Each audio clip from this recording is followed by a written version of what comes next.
afternoon, and welcome to the Happy Half Hour. I'm Leigh Kubin, Master Certified Life Coach and Mindset Coach. I'm Sandra Priestley. I'm a business leadership coach and a feng shui practitioner. Hello. Happy Thursday. I know. As I'm sitting here and I'm looking at us on Zoom, I'm wondering, why the fuck am I why am I sitting so tall? Or I don't know. I don't know what happened, but I feel like I'm really tall. Well, you are really tall. Mostly my legs don't. I'm sitting on my ass. I think we're kind of. Now we're better. We're Okay. better. And no one on the podcast gives a crap how tall we are. No. I was wondering. Okay. I might even look a little taller than you right now. I think. Yeah. All right. So I'm drinking tea today, and I'm drinking a stash tea. It's a Christmas blend, and it's called Christmas in Paris. Oh. And it says luxurious chocolatey flavor paired with lavender and cool mint. One would think this would be fabulous. Not so much? No. Oh, no. I think I've got to put some booze in it or something because yeah. What does your cup say? My cup says hello, beautiful. Oh, I love that. And it has, well, maybe you can't see it. If I turn it around and on the podcast, I'll have to there's my lipstick on it, but it's got a little gold. I love that heart. Yeah. And it's gold. Oh. And the lettering is gold. See, it's funny because the heart looks red. It does, but it's not. I think it's a reflection of my Christmas in Paris tea. Well, that's disappointing because just the name of it alone makes you want to drink it. It's true. But chocolatey tea, I'm not a fan of. So why did I choose it? I don't know. Anyway, it's always good to try things up because you never know. Because you might find your favorite. Your palate could change too. Yeah. So far, nope. Tell me what you're drinking. Not today. Well, I was going to have lemon water because we've been camping all weekend, and I thought, my liver might need a cleanse. Smart. But we had a event putting up the camper today. It wasn't an event, but it felt like an event. Okay. And so when we got home and got ready, Paul said, I'm going to open up a bottle of rosé because I bought quite a few bottles of rosé for our trip that we never touched. So I'm drinking my rosé, Josh rosé, out of my grandma cup. I gotta look for Josh wine. I feel like we don't have any, but we might. You need to look because it's really good. It's a great price point. It's a great taste. And its winery is close to you? No, we get it at the grocery store. What? Yes. Oh, we can't. Not at the grocery store here. We have to go to the liquor store, but that's okay. Oh, yeah. No, it's at the grocery store. I remember when Paul was going through his cancer treatments, we had to stop all winery wine shipments. Like we were on a budget, and we were at the grocery store one day, and I go down the wine aisle and I'm picking out wine, and Logan goes, Mom, why are we buying wine at the grocery store? Oh, so tacky. And I was like, because we're on a budget. But we found some really good ones. Now we're back to wineries, but we have our favorites from HEB. Cool. So got back from camping. And Paul said, hey, I need you to help me put the camper up because an ambulance is now parked next to me and I don't have a whole lot of room to get, and he's got to back it in. Okay. And I don't know if you've ever seen anyone try to back a camper in. I have. Okay. So, it takes a lot more skill than I have, I feel. Oh, it's hands down. Yeah. Okay. So we get home today, we clean out the camper. We've got to wash the floors, clean the toilets, the shower, the sink, the kitchen. I mean, it's like cleaning a house, although I would rather clean the camper than the house. True. because you can get it done pretty quick. Yeah. So we get it all done and he's like, okay, let's go. And I need to go to the grocery store. And I said, I don't have time. Like, I will go and help you put up the camper, but you're going to have to bring me home before you go to the grocery store. And so we get there. And as we're pulling in, I'm like, baby, because he's showing me where we're parking. And I'm like, someone's in your spot. And he said, no, that's how narrow it is. And in my head, I was like, oh, okay. We're going to pull up there and you're going to see there's someone in your spot. And you're going to go, shit, what are we Yeah. going to do? And he pulls up and I'm like, we're supposed to park this there? Because Oh my it gosh. was like, I had to get out and go look because it just did not look doable. Wow. And when I said I didn't have time to go to the grocery store, he's like, just stay home. Don't worry about it. I'll figure it out. And the lazy me wanted to go, okay, because he Yeah. can do anything. Like, Yeah. there's nothing that that man has ever not been able to figure out. And I'm like, he'll be able to figure it out. And then I thought, yeah, but what if he can't? What if he needs you there? Uh-huh. And so there was just something in me that was really nudging me to go. And when we got there, I'm like, And you listened. and I listened. And you listened, right? Because how many times, like, I'm going to stop you right there because Yeah. how many times do we get that nudge and then we don't listen to it? And then we're like, if I had just listened to it, I could have Yeah. avoided this and this and this. Yeah. And I really don't know. That man is smart, but I don't know how he could have done it because he would have had to pull in, look at the angle, pull up, move it again, get out, come look at the angle. I mean, it was Gross. I would insane. just give up. I would just give up by this point. Like, just fuck it. I'll just take a ticket or just Yeah. like park on the side of the road and hope for the best. Right. Like, Right. Just take it. Just take the camper or just back it in and whatever it destroys, we'll figure out. But we got it in. It took, I don't know, maybe 10 minutes, maybe not that long, but it felt like a long time. But it was so interesting because he was talking about his anxiety about having to go put it up and wondering what was going to happen and how he was going to do this. And man, I picked up on it and I could totally oh, feel what he was yes. feeling. Mhm. And we got it in and everything worked out fine. It was sticking out a little bit too far. And then he would try to move it in and the front of it would go this way. And I'm like, it's too close. It's not going Oh to my hit them. gosh. But when they start to pull out, would it hit us? Because you got to Right. be courteous of your neighbors, Right. you know, but it all worked out. But he goes, now do you see the anxiety that I have to Mm-hmm. deal with every time I come put this thing up? And yeah, Yeah. no, if it were me, I would sell the camper. Yeah. Yeah. Here, just hand the keys over. Yeah. Or, but like, could you purchase 2 stalls? We could. And what we need to do is get one that's covered so Oh, that you have a set space yeah. and You know people. what? Just buy a Mhm. new house. Oh, and Just then buy a new house. keep it on Yeah. the property. Yeah. Yeah. Screw it. That seems like a better plan. It seems like a great Buy plan. a new And house, it would be pretty new cool. chair, Yeah. for all Because your toys. we'd have to have land. And most neighborhoods around here that we would want to build in Yeah. would require us to have a separate like garage for it, like to cover it. Even better. I know. Great feng shui. See? You And know what, no Priestley? crazy ambulances would be parked on our property. True. Yeah. I'm all about, you know, when I'm mapping out a home, feng shui wise, like just a Yeah. side note, man, do I ever hate when there's a garage in attached to the house or inside the house. Number one, because garages typically for most people Yeah.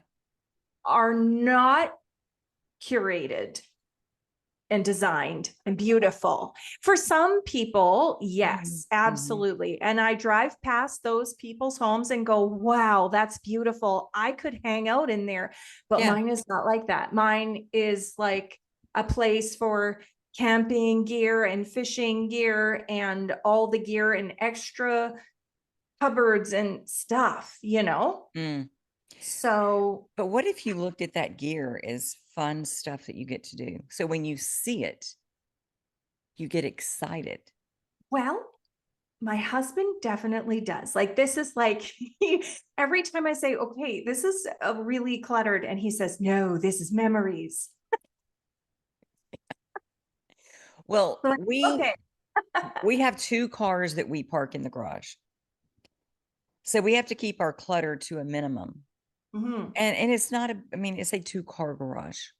Right. It's not a 3. Yeah. So Yes. we've got kayaks in there. We've got bikes in there. Like, it is a storage unit Yes. for sure. But Yes. it's the things are hanging from the ceiling. So, like, our That's kayaks are up. good. So Yeah.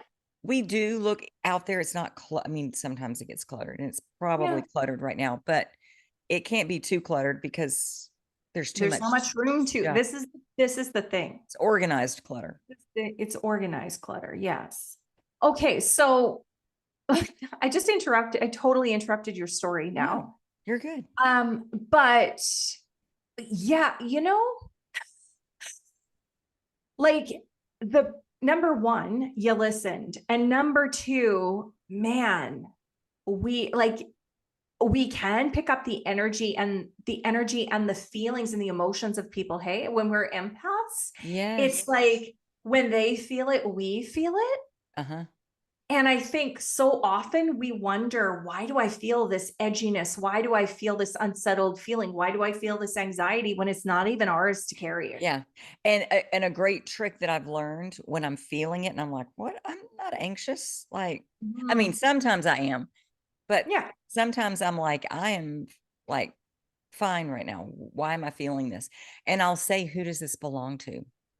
Yes. And I'm telling you, when it's not mine, it goes It away. goes. Like I know. that. I do that same thing. Who does this belong to? And it's just like, whew, Yeah. it's gone. Yeah. Sometimes I will say, who does this belong to? Return to sender. Not in a Ah, nasty way, yeah. because they carry it anyway. Yeah. But um, for the longest time, like, I felt really uncomfortable doing that. Mhm. I felt like if I carried some of the stress, then my kids wouldn't have to. Like, if I'm Mhm. worrying about Ah, them or I'm feeling their emotions, if yeah. I take it, they don't have to, but that's not the way it works. No, because they're not Because giving you a piece of their anxiety. You're just feeling what they're feeling.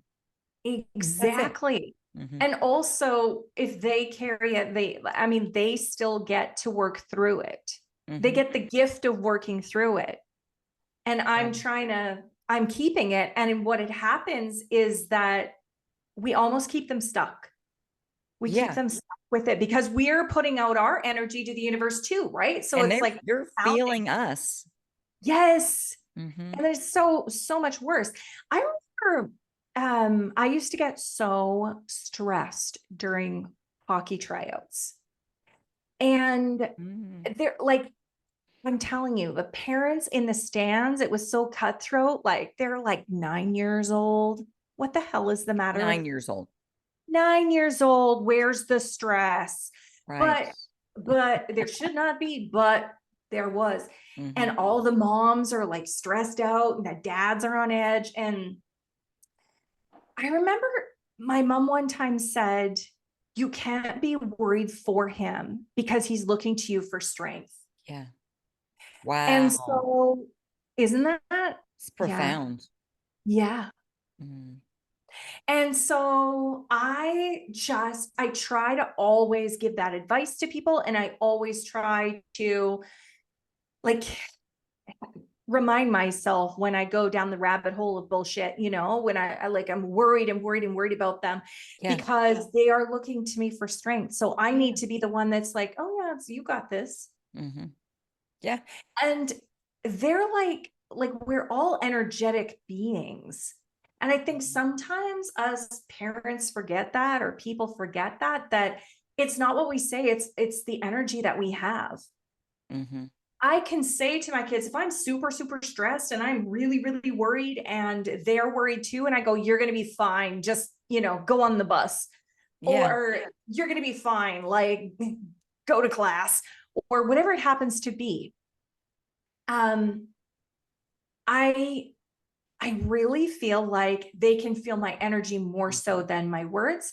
Yeah. And so my job to support them isn't to worry about them or to figure out what their problems are and how to fix them.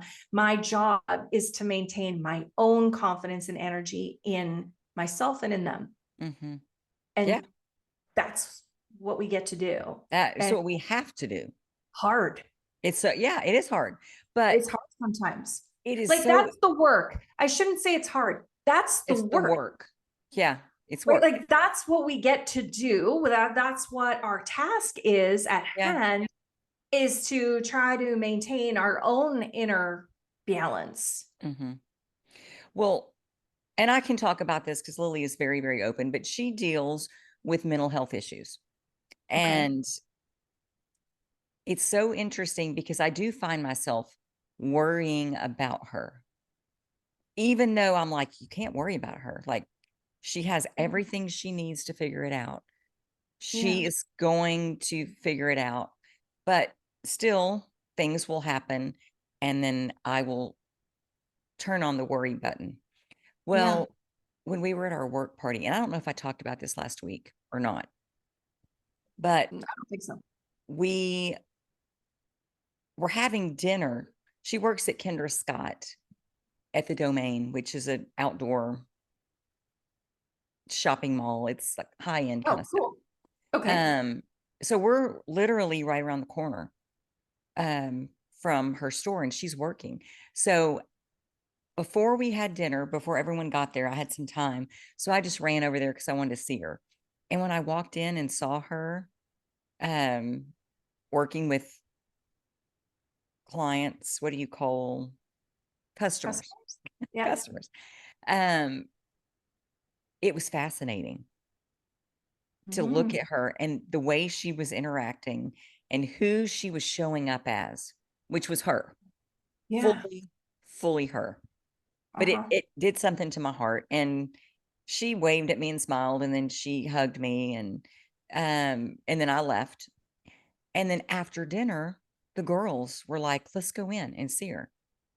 So like 10 or 12 of us busted in the door. And does she get commission, and did you buy something? She does not, and we Okay. did not.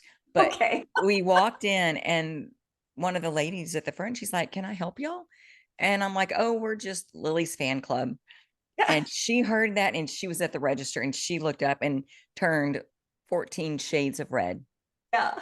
Aw. Um, but had a huge smile on her face. But me seeing her in that element, seeing that magic in her, that is not where she's going to land permanently. This is a stepping stone to lead her to whatever is next for her. But I got to see her magic. Mhm. And now that has been what I'm thinking about Right. with her is she's got that magic. What is Yeah. she going to do with it? And that feels better than worry. And that Yes. has to feel better to her. Mhm. Has to. Because you can feel when people are worried about you. Yeah. There are people that when I have things going on, that might be worrying me, I don't mention because I Exactly. don't need their worry on top of my worry. Mhm. So it's It's true. like, we're just not going to talk about that until we truly know Yeah. what is what. Yeah. Exactly. And how nice is it, though? I think a lot of times, I think our kids can make us, or I think it's easy for us parents to go down that rabbit hole of worry, no matter how old our Yeah. kids are. Sure. And, but I think we, in our minds, tend to sit in whatever they show up. Like they show up to our home and to our house in the way that they can't show sometimes publicly. Right. So Raw. they're raw. And I mean, so are we. Yeah. Yeah. Yeah. But you know, I remember someone saying to me, don't ever take it personally what your kids say to you or what they say in your home or around you, because they have so much pressure on themselves in the world. When Yeah. they come home, they should be able to release everything that's kind of garbagey. Mm-hmm. And it doesn't feel good to us, because if that's all that we see is the stuff that they're releasing, then we Right. worry We like think this that's is every their day. every day for 24 hours a day. Yeah. And it's not, because we just don't get to see their magic. Mm-hmm. When I watch my kids, like, you know, when I watch Cole on the football field Mm-hmm. or coaching, or like like you said, it's just magnetic. Yeah. When I see him talking to other people, it's like magnetic. Yeah. When I see my daughter talking about doing the things that she's doing in school, and like just having all this knowledge now, and just the confidence that she exudes, and the knowledge that she has, is just so cool to see her become an adult and be responsible and you know, question things. She had to sign a contract the other day, and she was the person kind of flipped the pages over and said sign here, and she flipped it back over to read the whole thing. And she said, I felt like I needed a lawyer because I didn't like the fact that she flipped to tell me where to sign. And I'm Yeah. like, Dean, good girl. Yeah. But you know, we worry so much and we think, oh man, they can't handle this. Well, they're not 6. No. And You know, we forget think that about some the stress that we put on ourselves, needlessly. worrying about something that we have no control over. Well, yes. And when they don't live with us, it's even worse, right? Because I would get a phone call and like it would be this desperate phone call. Oh, this happened and this isn't good. And, you know, I'm struggling with this. And that would be their one moment in time. Mm-hmm. And then I carry it with me for a whole fucking week. Yeah. And they've And forgotten about it. they're like, oh, yeah, now I'm good. I'm going to go and eat something. And I'm Yeah. like, and Yeah. literally their awful moment might have been the 20 minutes on the call with me. And then I carry it through for a whole week until I talk to them again. And then the response is, what are you talking about? I don't even remember that conversation. Yeah. Yeah. Yeah. Like, imagine how much time we waste Yeah. in It's this energy of insane. fear. Yeah, it really Mhm. is. But the work is for us to regulate ourselves Mm-hmm. and for us to stay in the faith and not the fear. I Yeah. read the most amazing quote the other Oh, day, and it was I always say choose faith over fear, or mm-hmm. faith and fear cannot exist at the same time. Yeah. But this quote said, faith and fear cannot occupy the same space. Yeah.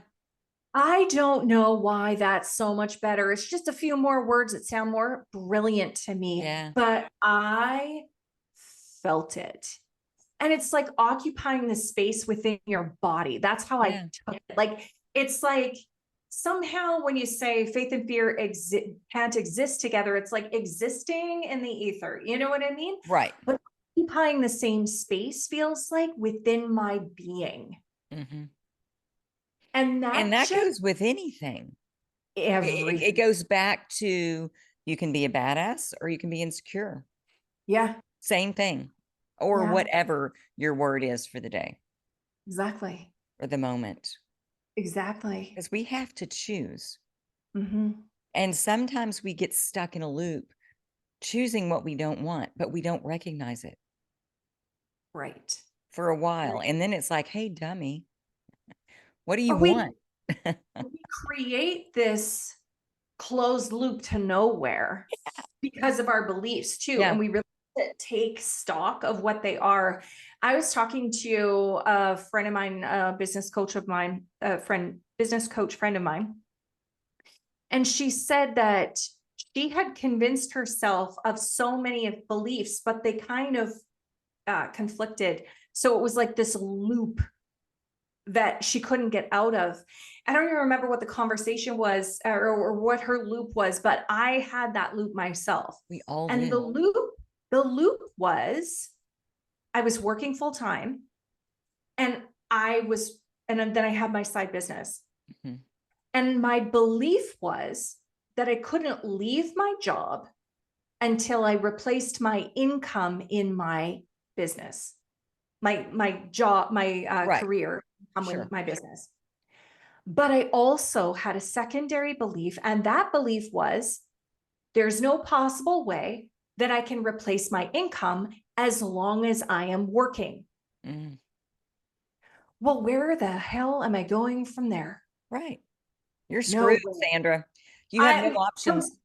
completely fucked. Yeah, I'm not going to go anywhere. Yeah. Like, it's Just like, quit.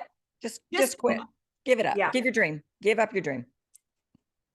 one or the other, right? Like, couldn't both, I don't know, because I literally had convinced myself that nothing was possible. What I Mm. wanted wasn't possible because this parameters that I had held so dearly, the beliefs that I'd held so dearly kept me stuck. Mhm.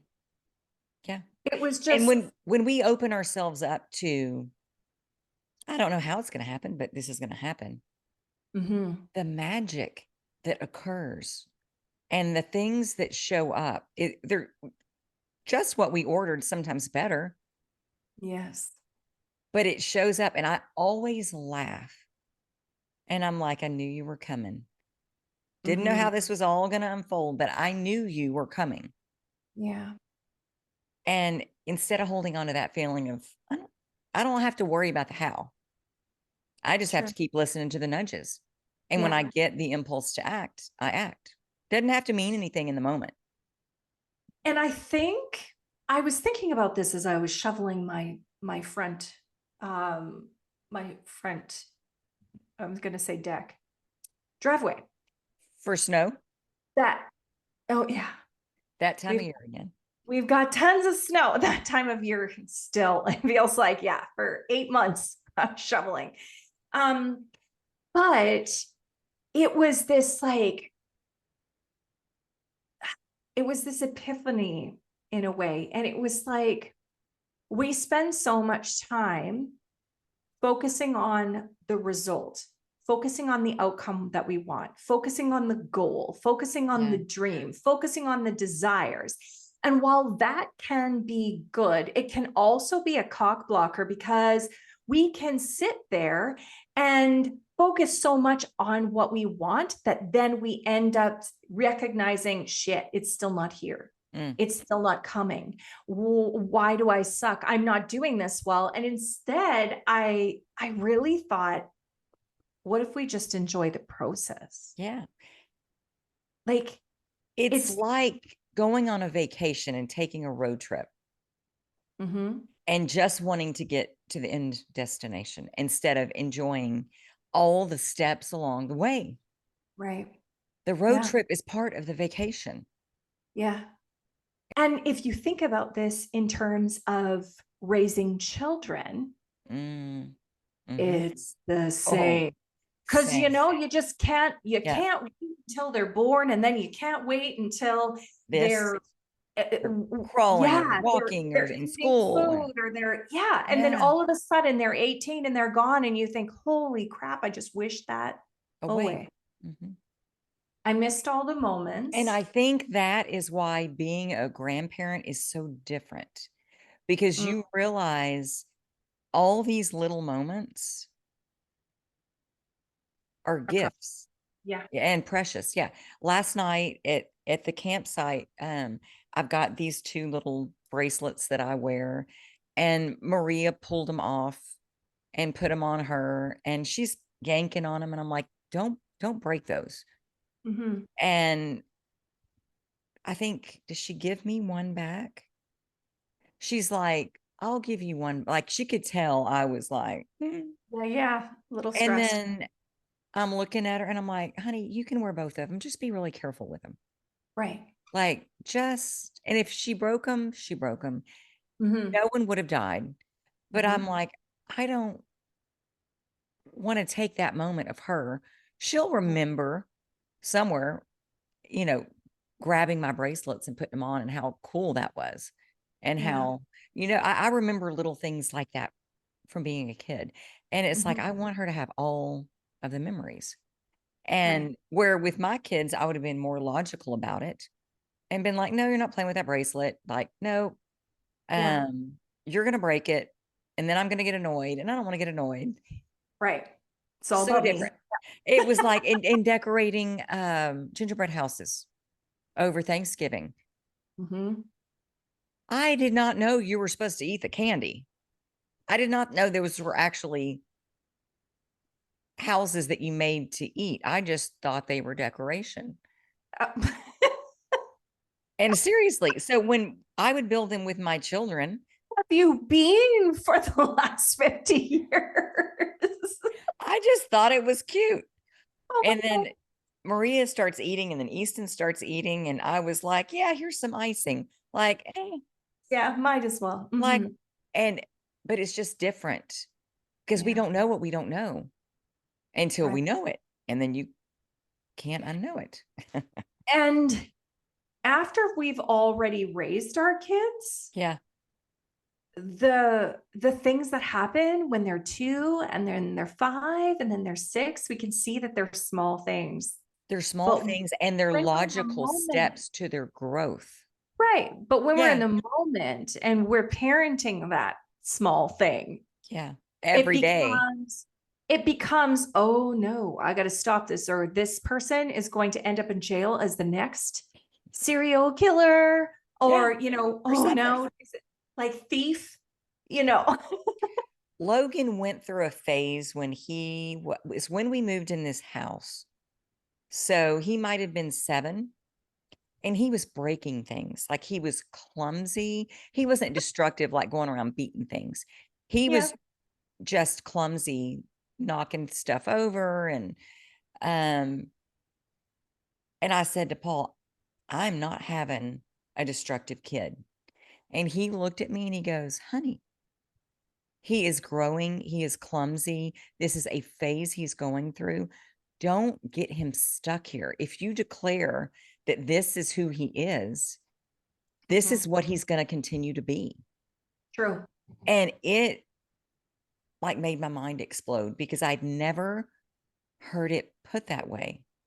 And then Mhm. I started realizing that's all of us. We go through phases.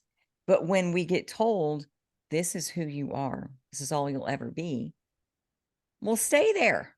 Well, and this is quite frankly, this is why I resisted getting both of my kids tested for learning disabilities. Not because I believe that learning disabilities are anything but superpowers, because I believe that they are, Yeah. Yeah. but because the education system can see it as a disability, Mm-hmm. right? And a And pass. right. And so it's Yeah. like, oh, this person's never, throughout the years, they have this stigma to them. Mm-hmm. Like, I have a disability, I have a disability, I have a disability. And then people treat them like they have a disability Yeah. instead of a superpower Mm-hmm. and a unique way that they learn the best and they have like amazing brilliance, right? Yeah. And I resisted for years till my kids were in grade 11 and 12, actually, because they were functioning, because they're smart. Yeah. And I regret that in some ways because it meant that they had to adjust later on. And all along, they were like watching maybe their friends be able to read out loud in class and them struggle with it, right? So it was like a self-esteem thing. But at the same time, I I still don't think I would have wanted them to feel labeled and Mm-hmm. stuck. Like Yeah. it wasn't possible for them to achieve anything they wanted, It's a right? balancing act. It is. It is. But you know what? Oh. You've learned something brilliant through all of this, that when they have kids, if they have kids that struggle, you'll have some insight, Oh, they probably will. you know? Yeah. You know? Yeah, for sure. For sure. Or if someone listening to this needed a nudge Mhm. or a different perspective on it, you know, Yeah. nothing happens by accident. So So true. interesting. And we're always on time and we're always okay. Absolutely. We just tell a different story. Absolutely. Yeah. And on that note, we're out of time. We're out of time. I I don't know. know. I don't know where the time went, but it's gone. So, well, thank you, Sandra. Happy Thursday. Yeah. I hope you have a great week. And thank you guys for joining us on the Happy Half Hour. We'll see you next Thursday. Bye. Bye.